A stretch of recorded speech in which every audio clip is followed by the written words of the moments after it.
로마서 2장 1절에서 5절까지 봤는데, 그러니까 사도 바울이 남을 판단하는 자들이 그 판단하는 것으로 자신을 정죄할 것이라고 그렇게 말을 했었죠.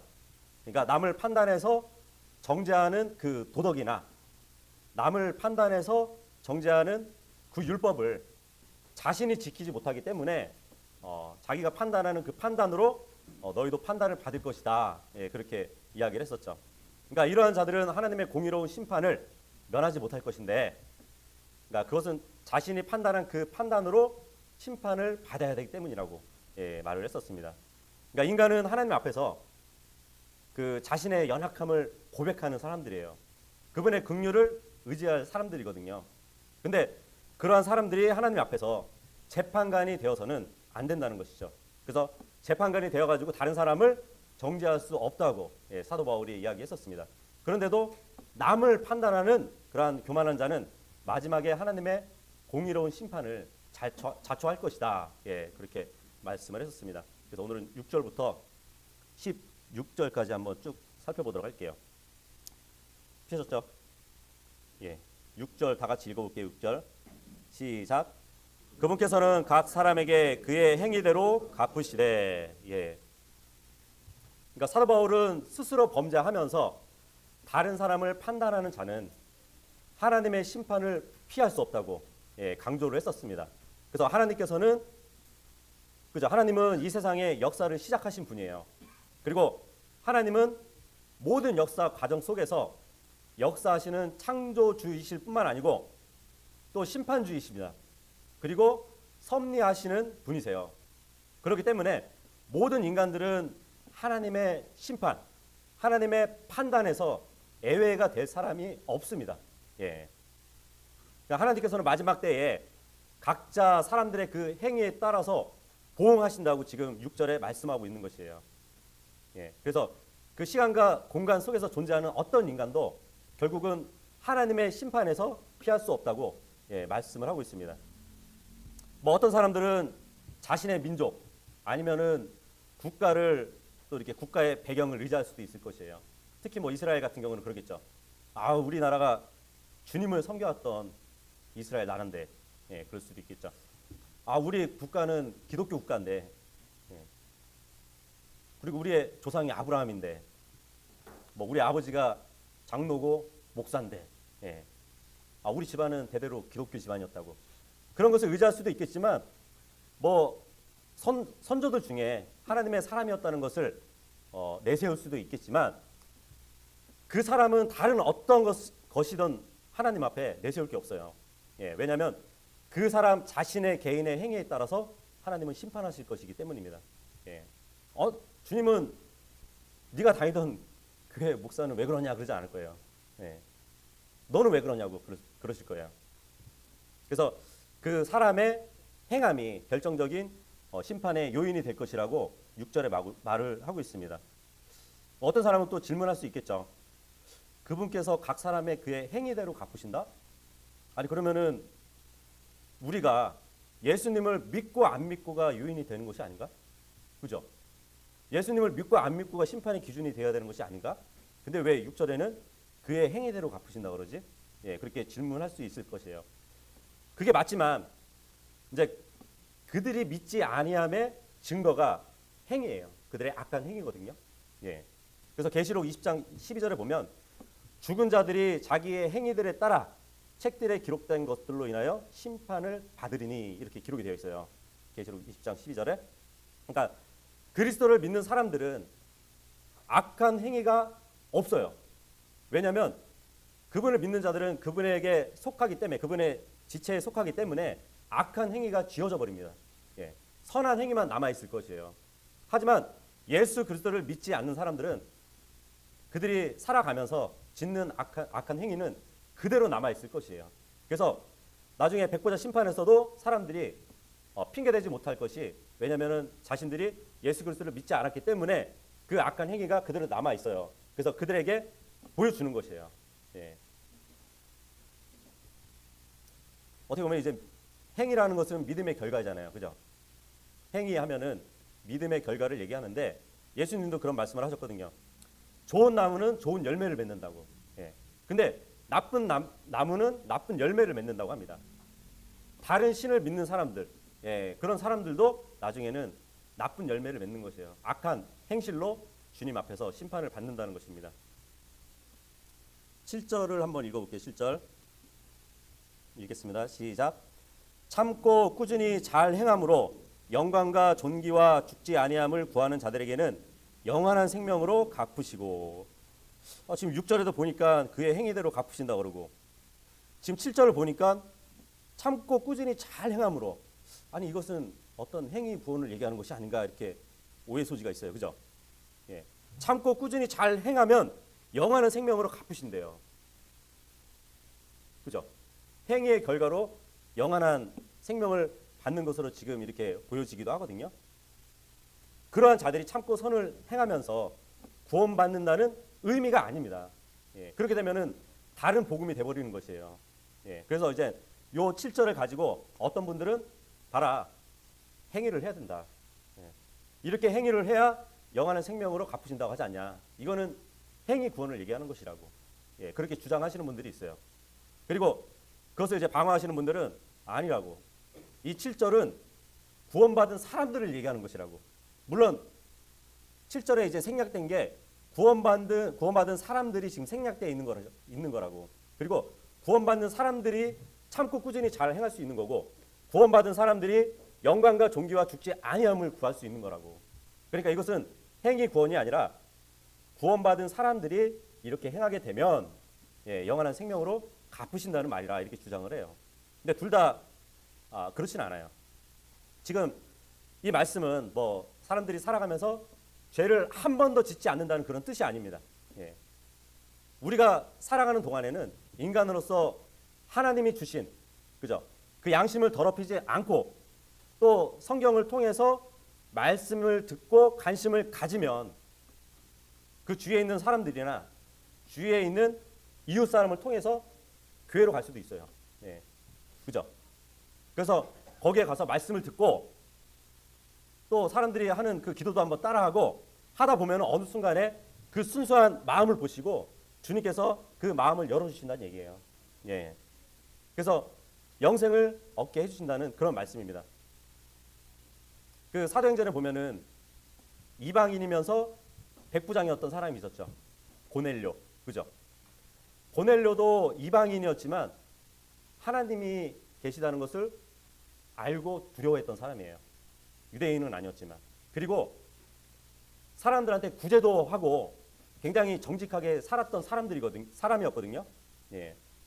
하지만 하나님은 그 사람이 바른 마음을 가지고 있었기 때문에 그 고넬료에게 베드로를 통해서 구원받도록 해주셨어요. 예. 왜냐하면은 그 고넬료조차도 주님을 구했던 사람이에요. 예. 그렇기 때문에 베드로를 통해서 이렇게 복음을 들을 수 있는 기회를 주님이 허락해 주셨습니다. 그 고넬료가 가졌던 바른 마음이 뭐냐면 그가 구원을 받았다는 얘기가 아니에요. 이방인이었지만 바른 마음을 가지고 있었대요.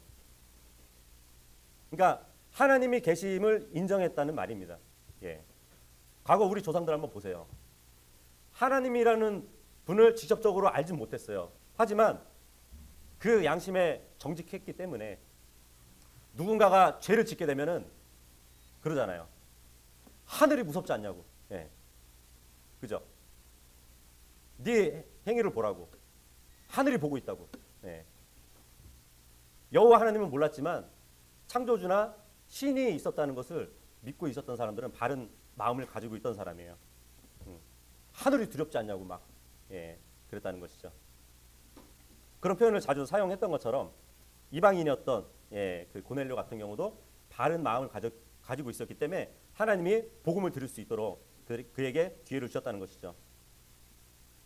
그래서 이 7절은 뭐 하시고자 하는 말씀이 뭐냐면 행위 구원이 아니라 이 땅에 살아가는 모든 인간에게 다양한 방식으로 복음을 들을 수 있는 기회를 주시겠다는 의미입니다.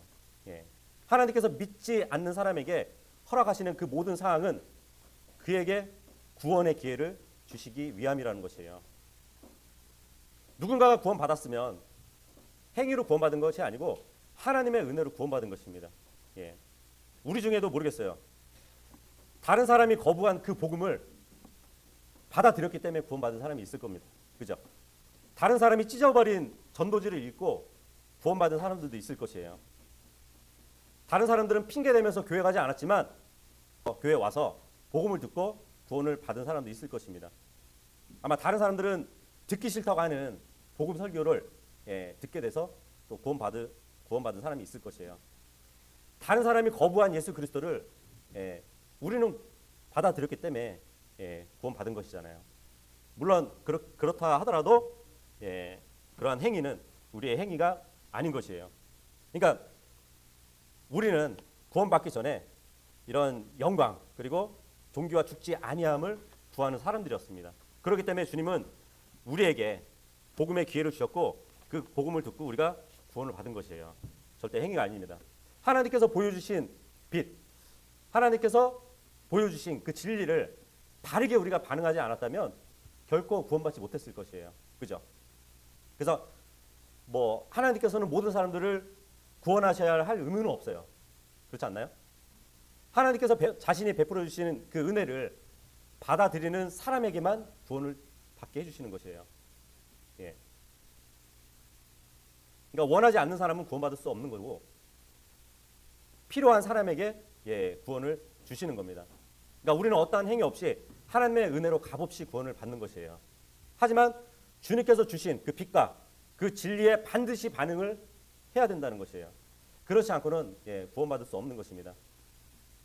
모든 사람이 구원받지 못한 것은 하나님께서 원하지 않으셨기 때문이 아니에요.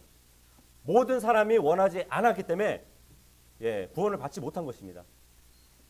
성경은 예수 그리스도를 구했더니 영원한 생명으로 갚았다고 말씀하지 않으세요? 그죠? 예수님이 누군지 들어보지도 못한 사람이 많잖아요. 그리고 성경은 그리스도의 피를 통한 구원을 찾았더니 영원한 생명으로 갚으셨다는 말씀도 하지 않으십니다. 대부분 사람들은 그게 무엇인지도 몰라요. 하지만 하나님께서는 인간의 마음속에 그 영광에 대한 갈망을 심어주셨어요. 그래서 그것이 어디에 있는지, 주님의 그 영광이 어디에 있는지, 어떻게 얻어지는지 모르지만 그것을 추구하는 사람들이 있다는 것이에요. 그래서 그런 추구를 하는 사람들에게 그 결과로 복음을 듣게 해주시고 또 영원한 생명으로 갚아주신다는 그런 말씀을 하고 있는 것입니다. 그렇게 이해하시면 되고요. 8절 읽어볼게요. 8절 시작. 논쟁하기 좋아하며 진리에 순종하지 아니하고 불의에 순종하는 자들에게는 경노와 진노로 갚으시리라. 논쟁하기 좋아하며 진리에 순종하지 아니하고 이렇게 말씀을 하고 있어요. 근데 이걸 반대로 한번 생각해 보자고요. 진리에 순종하지 않기에 논쟁을 좋아하는 것이에요. 그죠? 어떤 분한테 복음을 전하면은 복음을 받아들일 생각은 안 하고 아니 근데 성경에 보니까 아니 가인은 어디서 아내를 얻었지? 그거에 대해서 막 물어봐요. 아니 이 세상에 왜 이렇게 전쟁이 많냐고. 하나님이 계시면은 공의 하나님이 계시면은 전쟁도 좀 줄여주시고 왜 이렇게 범죄자들이 많냐고. 하나님이 계시면 그런 범죄자들도 다 그냥 어떻게 심판하셔야 되는 거 아니냐고. 그런 논쟁들만 하려고 한다는 것이에요. 아, 왜 기독교는 이렇게 독선적이야? 왜 이렇게 배타적이지? 좀 다른 종교도 좀 인정해 줘야 되는 거 아니야? 그런단 말이에요. 논쟁하기 좋아해요. 왜냐하면은 진리에 순종하지 않기 때문이에요. 자기가 싫어하는 누군가가 교회 다니기 때문에 나는 교회 안 간다고 이제 그런 분들도 있어요. 이번에 한번 교회 나오시죠?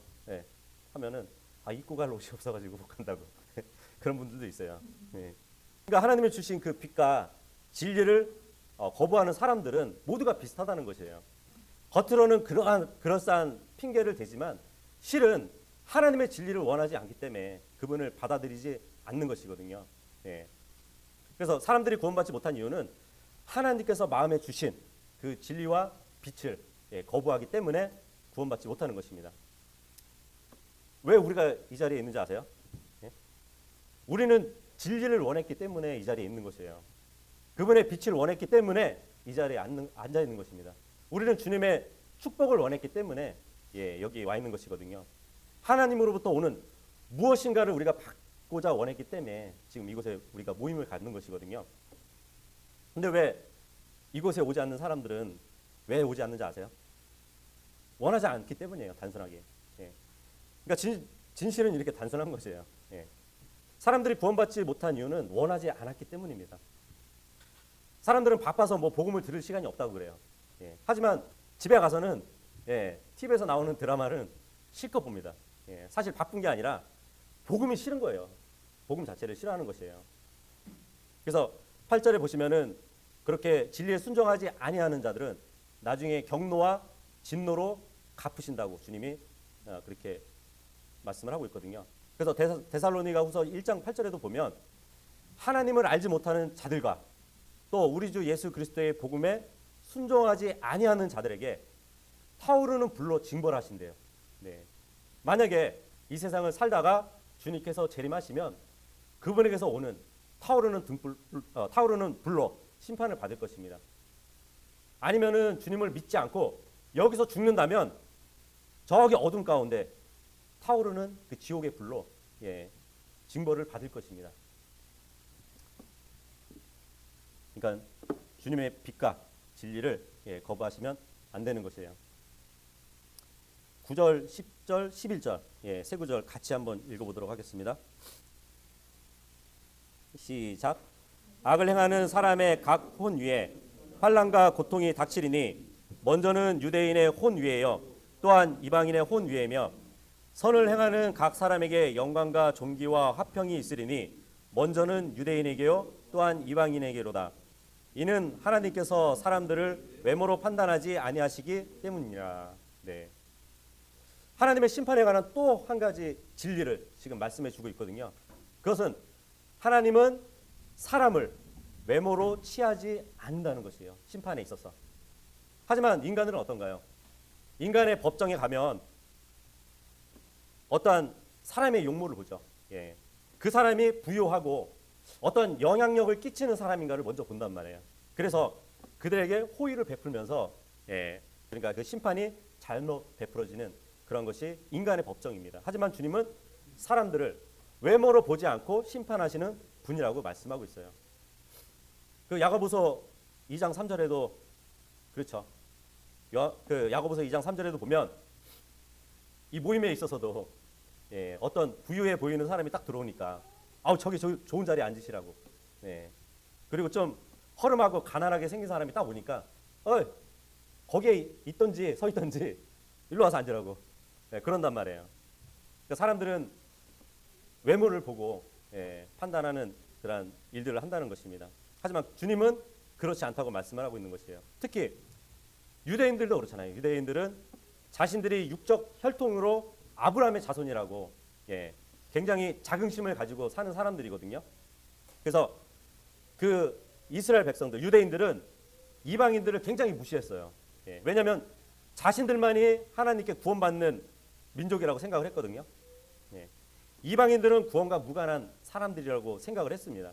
하지만 지금 사도 바울은 이러한 유대인들의 통념을 깨고 있는 것이에요. 유대인이나 이방인이나 누구나 다 자신의 행한 대로 하나님께 복과 저주를 받는다는 것을 지금 주장하고 있습니다. 그러니까 누구나 예수 그리스도를 믿는 사람은 구원받는다는 것이 사도 바울이 주장한 하나님의 복음의 신비였던 것이에요. 하나님께서는 외적인 조건과 어떠한 모습을 보시고 구원하시는 것이 아니라 그 사람의 마음을 보시고 구원해 주시는 주님이시거든요. 12절 와서 한번 볼게요. 12절 읽겠습니다. 시작. 율법 밖에서 죄를 지은 자들은 또한 다 율법 밖에서 멸망하고 율법 안에서 죄를 지은 사람은 다 율법으로 심판을 받으리니. 율법은 유대인들이 가지고 있었어요. 그죠? 물론 여기서는 without 해가지고 율법 밖에서 이렇게 되어 있긴 한데 뭐 의역하자면은 뭐 율법 없이 죄를 지은 사람들 이렇게 얘기할 수도 있거든요. 어쨌든 율법은 유대인들에게 있었습니다. 그래서 그들이 율법을 가지고 있었기 때문에 그 법으로 자신들이 심판을 받을 것이에요. 유대인들은 아주 거룩하고 분명한 그 율법을 소유하고 있었습니다. 예. 그럼에도 불구하고 범죄를 저질렀던 민족이 바로 유대인들이에요. 그래서 이들은 율법에 기록된 613가지의 조항으로 인해서 그들은 심판을 받을 것입니다. 그들이 율법을 가졌다는 이유 때문에 그들의 죄가 훨씬 더 무거워요. 예, 사실. 그리고 그들이 받을 형벌도 더 무거워요.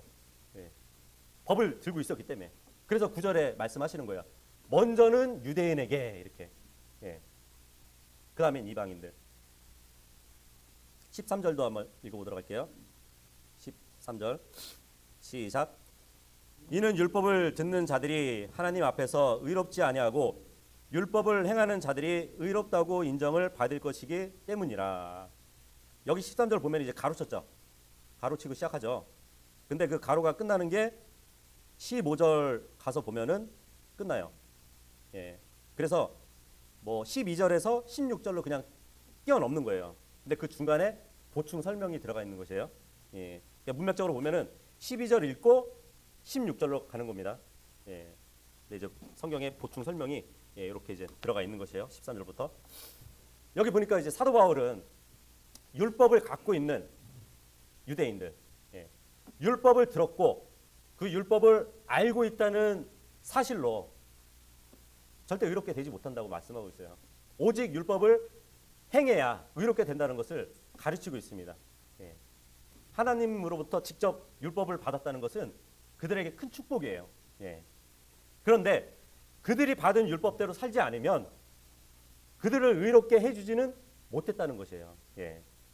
13절에 율법을 행하는 자들이 의롭게 될 것이라는 이 말씀은 또 이제 우리가 오해하면 안 되는데 왜 의롭게 될 수 있는데 율법을 못 지키는가, 이러한 의미로 얘기하는 것이 아니에요. 지금 율법을 행하는 자들이 의롭게 될 것이다, 이 말은 그들이 의롭게 될 수 있는 방법이 율법을 지키는 것인데 왜 안 지키느냐, 이제 그러한 의미로 얘기한 것이 아니라 율법은 순종을 요구해요. 그죠? 어떻게 하라 그러면은 몸으로 직접 순종을 해야 되는 것이에요. 근데 만일 어떤 사람이 이 율법을 지키려면 태어난 이후로 완전히 어기지 않고 순종을 해야 돼요. 그렇게 돼야 의롭게 될 수 있는 것이에요. 그래서 율법을 행하는 자들이 의롭게 될 것이라, 이 말은 무슨 말이냐면 아무도 그런 순종을 할 수 없다는 얘기예요. 결코 율법이 있지만 그 율법을 행할 수 있는 사람들이 없다는 그런 뉘앙스로 지금 이야기하는 것입니다. 근데 우리가 성경에 보면 사도 바울은 우린 예외라고 이렇게 생각을 하잖아요. 그죠? 기록에 보면은 사도 바울은 율법에 있어서 흠이 없는 자래요. 흠이 없는 자. 율법을 지킨 사람이 없다고 생각을 했는데 사도 바울은 자신이 율법을 온전히 지킨 사람이라고 얘기하거든요. 율법에서 흠이 없는 사람이라고 말한단 말이에요. 그렇다면은 최초로 정말 예수님이 필요 없이 자기 스스로 의인이 된 사람이 바울이겠네요. 그죠? 하지만 잘 이해하셔야 돼요. 물론 사도 바울은 율법을 온전히 지킨 사람이에요. 율법을 지키는데 흠이 없이 지킨 사람이었습니다. 근데 그 사람의 행위에 대해서는 흠이 없었어요. 그가 율법을 지키는데 겉으로는 책 잡을 게 없었어요. 그런데 주님은 속 중심을 보시는 분이란 말이에요. 그래서 사도 바울이 자기가 아무리 흠없이 율법을 지켰지만 어느 순간에 자기 마음속에 탐욕이라는 게 있는 걸 발견한 것이에요. 그러면서 주님 앞에 나는 죄인입니다 하고 고백한 것이거든요. 그러니까 율법을 지키는 사람도 그냥 그 율법 조항대로 그 순종하는 사람일 뿐만 아니라 이미 마음의 할례를 받은 사람이 율법을 지켜야 율법을 지키는 것이에요. 속은 아닌데 율법의 문자 그대로 적용해서 지킨다고 하는 것이 율법을 지키는 사람이 아니라는 것입니다. 그러니까 사도 바울도 어떻게 보면 겉으로는 흠이 없었지만 이미 속 중심은 죄악에 가득했던 것이에요. 그래서 내 안에, 내 속 안에는 선한 것이 거하지 않는다고 고백을 했었잖아요. 근데 이제 복음에 있어서는 우리가 의롭게 되는 것이 가능합니다. 율법으로는 안 되지만 우리는 가능해요. 왜냐하면은 우리도 의롭게 되는 것은 단지 들음에서 되는 것이 아니라 말씀을 듣고 그것을 행하면 예, 우리는 의롭게 되는 것이에요. 그래서 야고보서 2장 24절 한번 찾아볼게요. 그런즉 너희가 보는 바와 같이 사람이 행위로 의롭다 인정받고 믿음만으로 인정받지 아니하느니라. 예. 물론 우리는 믿음으로 의롭게 된 사람들이에요. 그 믿음은 예수 그리스도의 믿음이거든요. 그러면 예수 그리스도의 믿음으로 산다면 우리는 행위로 드러나게 되어 있습니다. 그렇게 되면 우리는 의로운 자가 될 수 있는 것이에요. 그래서 이 행위는 근데 이제 조심해야 될 게 뭐냐면 야고보서에서 얘기하는 것은 우리가 구원받고 나서 우리가 믿고 살잖아요. 그러면 그 믿음에 따른 행위를 얘기하는 것이에요. 그래서 믿음의 행위라고 합니다. 예. 그래서 이걸 조심해야 될 게 뭐냐면 아니 우리는 성경에 보면은 여러 구절에 걸쳐서 우리의 행위로 의롭게 되는 것이 아니고 믿음으로 의롭게 된다고 그랬는데 무슨 말이냐, 이게 모순되는 거 아니냐, 그렇게 생각할 수 있어요. 하지만 야고보서 2장 24절의 이 행위는 믿음의 행위이고, 그리고 행위로 의롭게 되지 않는다는 그 구절을 다 찾잖아요. 율법의 행위예요. 예. 믿음의 행위가 아니라. 구원받기 이전에 너희가 율법의 행위로 의롭게 되지 못한다, 그런 말로 다 쓰였습니다. 하지만 야고보서에는 우리가 주님을 믿고 나서의 행위를 얘기하는 것이에요. 예. 근데 우리는 유대인들이 하지 못했던 그 행위로서 의롭게 되는 것을 우리는 그들은 하지 못했지만 우리는 할 수 있다는 것이에요. 예. 그렇죠? 그러니까 우리는 의로운 주님을 소유하고 있잖아요. 그분의 믿음으로 사는 것이 곧 믿음의 행위인 것이에요. 예. 다시 돌아와서 14절 보도록 할게요.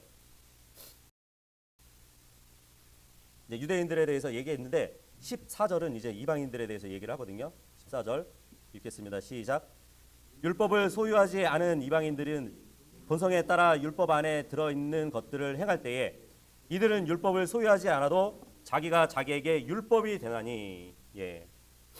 이제 바울은 비록 이제 이방인들에게는 율법이 주어지지 않았지만 이방인들도 본성적으로는 이제 선악을 알게 하는 그러한 지식을 소유한 사람들이었단 말이에요. 그래서 어떤 게 선이고 어떤 게 악인지 그들의 양심을 통해서 이제 알게 된다는 말을 하고 있는 것이에요. 이방인들이라 할지라도 거짓말이 무엇이고 도둑질이 무엇이고 간음이 뭐고 살인이 뭔지 알고 있었다는 것입니다.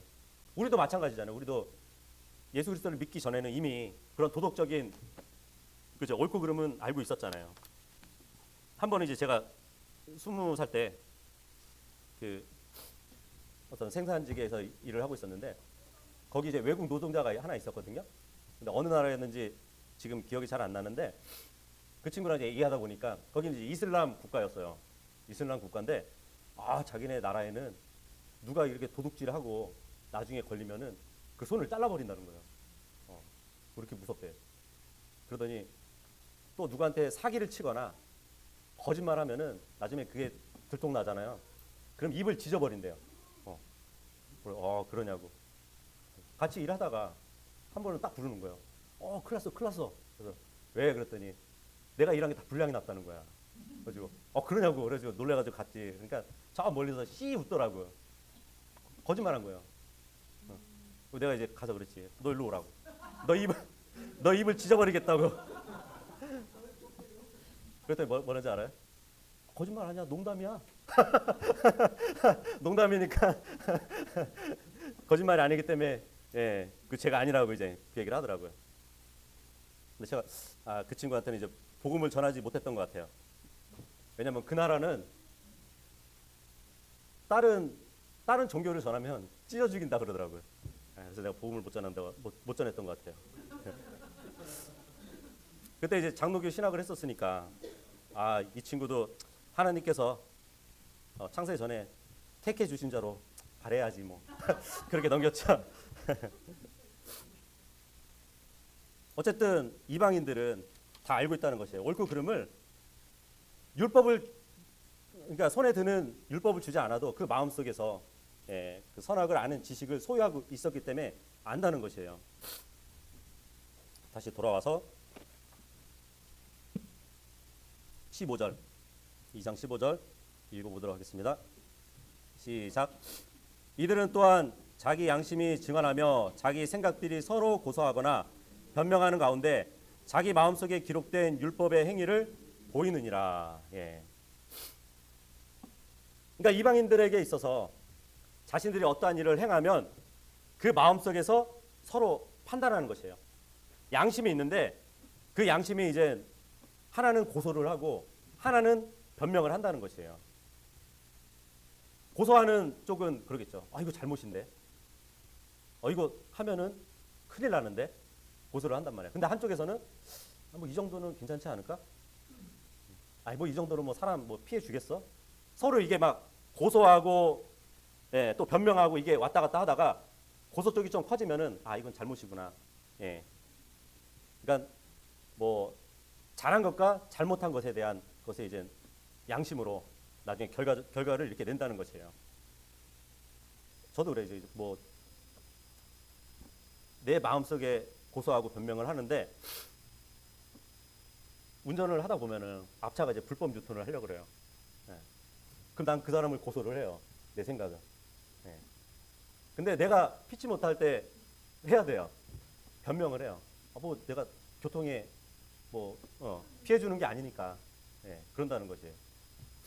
그러니까 이게 고소하고 변명이 같이 와야 되는데 고소는 다른 사람을 고소하고 나에 대해서는 변명만 하는 것이에요.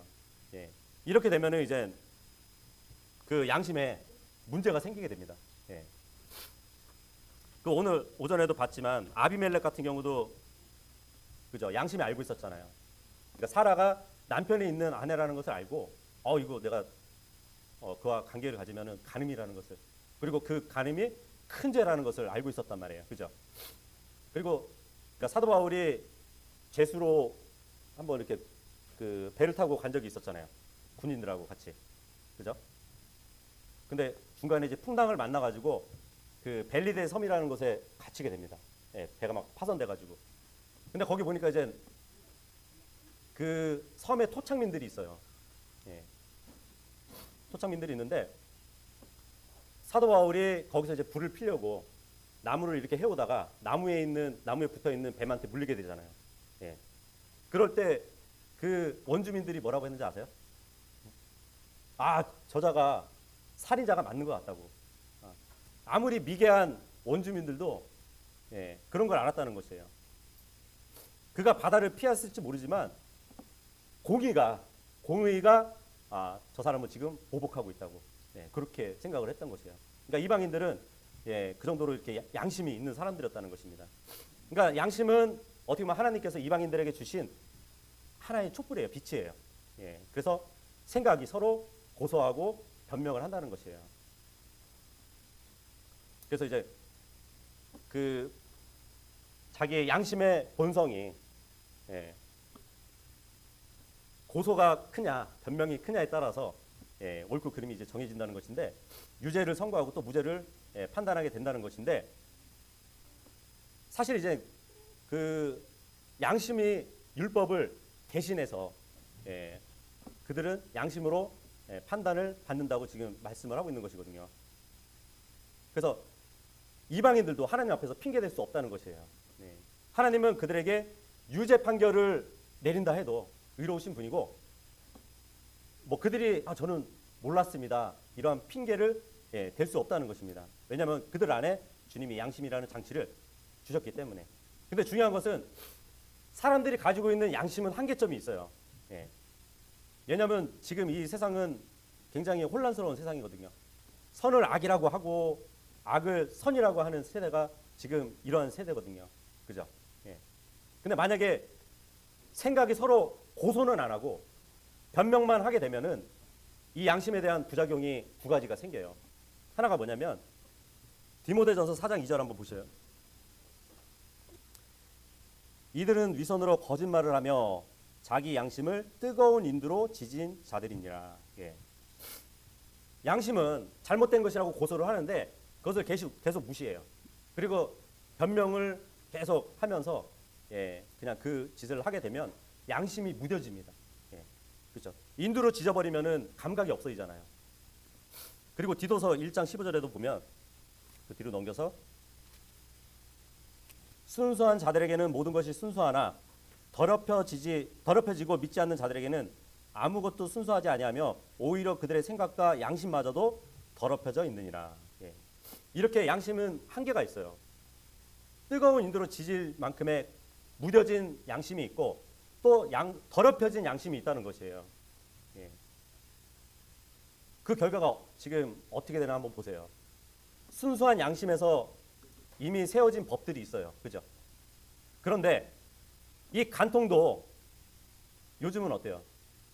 이 간통도 사실 알고 보면은 서로 사랑해서 한 건데. 예. 사랑 관계 아니야?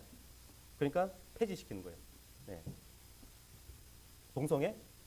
그거는 그 사람들만의 사랑의 방법인데 그들도 인권이라는 게 있는데 왜 그들을 판단하지? 동성애 폐지. 예. 그래 버리는 거거든요. 왜냐하면 양심이 무뎌졌고 더럽혀졌기 때문에 예. 법까지 바꿔버리는 것이에요. 그래서 성경은 말씀을 하고 있거든요.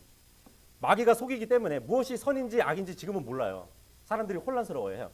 그러니까 히브리서 5장 14절의 말씀 보면 성경은 예수 그리스도를 믿고 말씀에 능숙한 자가 되어서 선악을 분별하라고 말씀합니다. 예. 오죽하면 이제 양심의 한계가 있기 때문에 하나님의 말씀을 비춰봐서 선악을 분별해야 된다고 그렇게 말씀을 하고 있는 것이에요. 그 정도로 악해진 것이에요. 세상은. 다시 돌아오셔서 로마서 2장 16절 16절 읽겠습니다. 시작. 이런 심판은 하나님께서 나의 복음대로 예수 그리스도를 통해 사람들의 은밀한 것들을 심판하실 그날에 이루어지리라. 예. 로마서 2장 1절에서 16절까지 쭉 보시면 이방인들이 죄인이기 때문에 하나님의 진노의 대상이라고 예, 말씀을 하고 있어요. 근데 매우 논리적으로 설명하고 있습니다. 그래서 복음을 받은 자들은 복음에 따라 심판을 받는다고 말씀을 하고 있어요. 어떻게 복음으로 어떻게 심판을 하신다는 건가? 지금 2장 16절이잖아요. 1장 16절로 한번 가보세요. 1장 16절에 보면 내가 그리스도의 복음을 부끄러워하지 아니하노니 이는 그 복음이 믿는 모든 자에게 구원을 주시는 하나님의 권능이기 때문이라. 예. 그러니까 믿는 자들에게 구원을 주시는 하나님의 권능이래요. 근데 나중에 심판이 이 복음으로 심판을 하신대요. 결국은 구원 받았느냐 받지 못했느냐 그걸로 심판하신다는 말씀입니다. 복음을 믿고 안 믿고가 판단의 기준이 될 것이라는 것이에요. 여기서 이제 나의 복음이라고 말을 하고 있는데 바울이 전한 복음이기 때문에 예, 나의 복음이라고 하는 것이죠. 내게 맡겨진 복음이기 때문에 예, 지금 바울이 나의 복음이라고 얘기하고 있는 것이에요. 어쨌든 온 세상의 심판을 위하여 정해진 날이 있대요. 예. 그 날의 심판은 누가 하냐면 예수 그리스도께서 하실 겁니다. 예수 그리스도께서 그날의 재판장이 되신다는 사실만큼 죄인들에게 정말 두려움을 주는 것은 없어요. 그래서 요한복음 5장 22절에도 그런 말씀을 하시잖아요. 아버지께서 아무도 심판하지 않으신대요. 오히려 모든 심판을 아들에게 맡겼다고 합니다. 예. 그래서 심판장 되시는 분은 예수 그리스도예요. 그래서 우리가 올라가면 그리스도의 심판석에서 예수님이 계실 것이에요. 그리고 천년왕국에 들어가면 양과 염소의 심판을 받을 때는 예수님이 그 보좌에 계실 거예요. 그리고 마지막 죽은 자들의 부활이 있을 때 그 죄인들이 백보자 심판에 다다르지만 그 백보자 심판에 앉아 계신 분은 바로 예수 그리스도일 겁니다. 예. 그리스도의 심판석, 양과 염소의 심판, 백보자 심판은 다 다르지만 결국 재판장은 한 분이신 것이에요. 근데 예수 그리스도도 그 심판석에 앉으시면 예, 자신의 말씀으로 또 심판하세요. 그래서 요한복음 12장 48절에 보면 나를 거절하고 내 말을 받아들이지 아니하는 자를 심판하는 이가 있으니 곧 내가 한 그 말, 바로 그 말이 마지막 날에 그를 심판하리라 그러거든요. 그래서 그때 사람들의 모든 은밀한 일을 심판을 받을 것이라고 말씀을 하고 있습니다. 하나님께서는 예수 그리스도를 기준으로 해서 심판을 하실 겁니다. 그래서 만일 누구든지 예수 그리스도만큼 거룩하지 않고 예수 그리스도만큼 의롭지 않고 순결하지 않고 순종적이지 않으면 그는 반드시 회개를 해야 돼요. 예. 예수 그리스도를 딱 세워놓고 비교해서 부족함이 있다면 반드시 하나님의 은혜를 구해야 됩니다. 아니 근데 예수님을 기준으로 두고 누가 예수님만큼 의로워질 수가 있어요? 그분을 믿으면 그분과 한 몸이 된다니까요. 예. 그러면 예수님과 똑같이 되는 것이에요. 똑같이 의롭게 되는 것이에요. 그걸로 심판이 기준이 된다는 것입니다. 모든 종교가 같다고 말하는 사람들이 있어요. 하지만 주님은 모하메드를 기준으로 해서 심판하지 않으실 거예요. 예. 석가모니를 기준으로 해서 심판하지 않으실 거예요. 예. 교황이나 사제나 랍비나 목사를 기준으로 해서 심판을 하지 않을 것입니다. 바로 예수 그리스도를 세워놓고 그 예수 그리스도만큼의 거룩하고 의로운 자를 구원하실 것입니다. 그래서 하나님께서는 인간의 마음속에 이미 주신 그분의 진리와 빛이 있어요. 그 진리와 빛을 어떻게 반응했는지를 보실 겁니다. 그리고 예수 그리스도 그분을 기준으로 심판을 하실 것이에요. 그래서 우리는 영원한 생명을 받은 사람들이잖아요, 그죠? 생명을 영원히 누리는 만큼 우리는 영원히 주님께 감사하며 살아야 될 사람들입니다. 어쨌든 오늘은 16절까지 우리가 보고 17절부터는 다음 주에 보도록 하겠습니다.